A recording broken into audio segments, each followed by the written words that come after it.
Madame l'adjointe, avec une vingtaine de personnes présentes, une réunion d'information, et j'entends bien que les quartiers, il n'y a pas d'octroi et qu'on ne va pas demander systématiquement l'accord d'implantation de tel ou tel équipement. Bien entendu, le 14 rue du Four à Chaux se situe dans un secteur qui est à la fois en pleine rénovation avec le dossier de la réhabilitation des quartiers anciens et dégradés, avec beaucoup de logements qui sont aujourd'hui murés à côté de la rue du Faubourg des Postes, dont vous avez rappelé tout à l'heure l'état actuel, mais bien entendu à côté d'Illenium, à côté aussi d'immeubles récents, à côté aussi de rues, je pense à la rue Fabre-d'Églantine et à la rue Gustave-Nadeau qui manifestement avance sur la question de la mixité. Donc moi, ce que je voulais simplement indiquer à ce sujet, c'est qu'il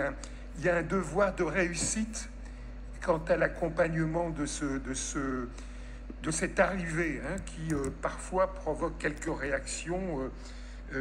sentiment du fait accompli, on ajoute de la précarité à de la précarité, parfois la crainte de dépréciation des valeurs mobilières. Moi, je pense que tout ça peut être relevé dans la durée, si effectivement,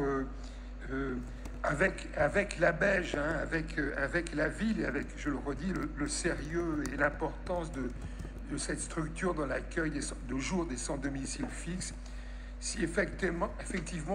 puisse être mis en place un comité d'accompagnement. Alors, je ne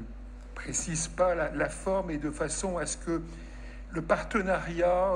la réaction en temps réel puisse se faire sur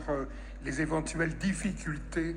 que cela pourrait amener. C'est un beau projet, puisque de toute façon l'accueil sera de meilleure qualité pour les sans domicile fixe.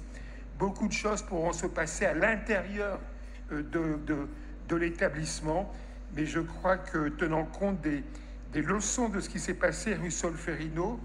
de ce qui est indiqué dans la délibération indiquant que la localisation minimisera l'impact sur la vie du quartier, eh bien cette affirmation-là, il va falloir qu'ensemble nous puissions la prouver sur la durée. Je vous remercie.